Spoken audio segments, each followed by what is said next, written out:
civilization with 5,000 years of history, a civilization having huge impact on the history of the world, a civilization without it, thousands of ships would be lost at sea, a civilization so nurturing that Confucius gave a quote like this: "Everything has beauty, but not everyone sees it," by Confucius.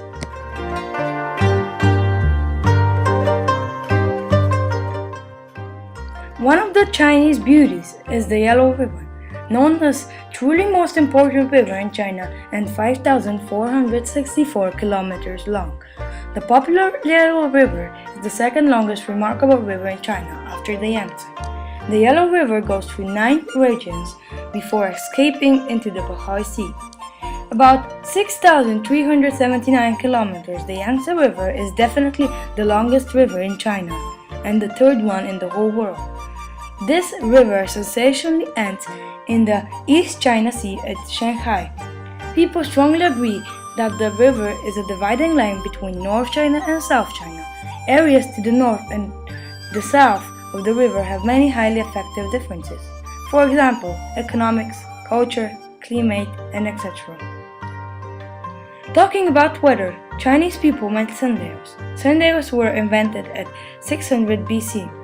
They used the results made by the shadows which were caused by the sun so they could tell what time is it.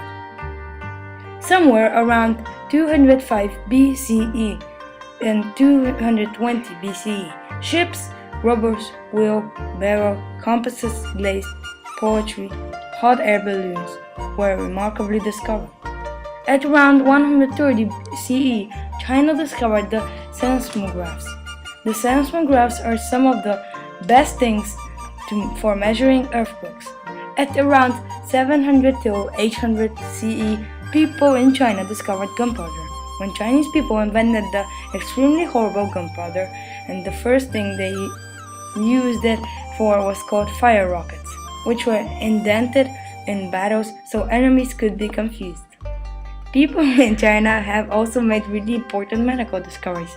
A lot of the sensational discoveries will be used for centuries.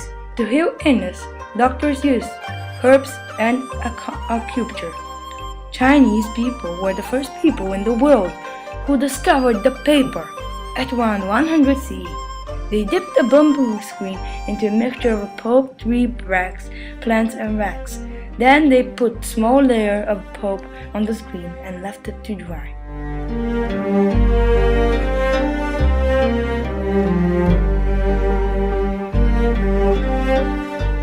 Talking about paper in ancient China, there was a very smart man in ancient China known as Confucius. He was one of the most famous beliefs in the Chinese history.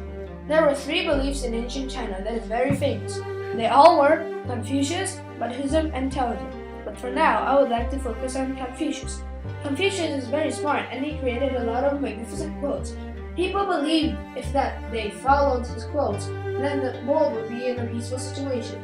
The evil and cruel spirits would go away and more kind spirits would come. He has a golden quote that sounded like this: "Do not do to others what you do not want done to yourself." People in ancient China loved to drink tea. Tea was invented in China when the Chinese Emperor Sun Lan in 2737 BC. The emperor liked his drinking water boiled before he drank it so it would be clean, so that is what his servants did. One day, on a trip to a distant region, he and his army stopped to have a rest. A servant began boiling water for him to drink. A dead leaf from a wild tea bush fell into the water, and the water turned into a brownish color. But it was unnoticed and presented to the emperor anyway. The emperor drank it and found it very refreshing, so tea was born. Chess was first invented by India, but people in ancient China made it different. The reason why people played this game is because it makes you think extremely hard. It is very effective and efficient to your brain. Some people in ancient China thought that chess was just a tragedy to play with. It is because they are too stupid to play chess. Only people like generals and people who has rank ladders like Prime Minister would find chess as a very good tool. It makes people smart and know what their enemy is going to do. It makes them think forward and of what will happen. There was this traditional job you can do in ancient China, which is called artisan. You make these tremendous antiques that is usually made as decorations or flower pots for people who has a high rank. There were other traditions in ancient China such as Kung Fu. Kung Fu was like other martial arts. It is mostly practiced for self-defense, competition, and physical health.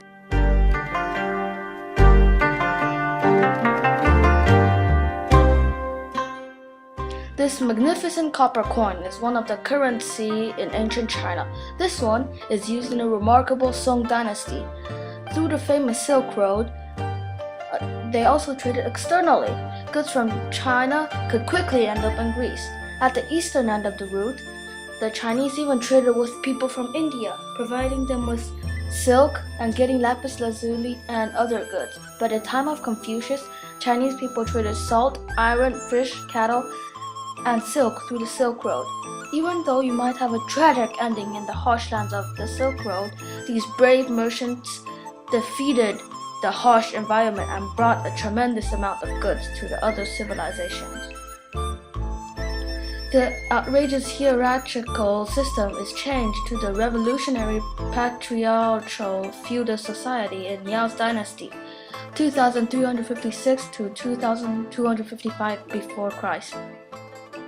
Hierarchical system is when you pass on your throne to your own son, even if they're really stupid.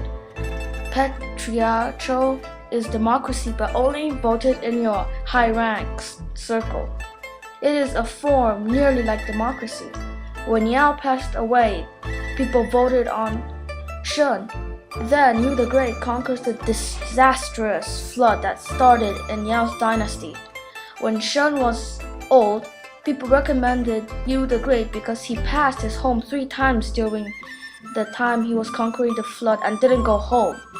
So Shun passed on to Yu. Shameful Yu turns patriarchal feudal society into hierarchical system back.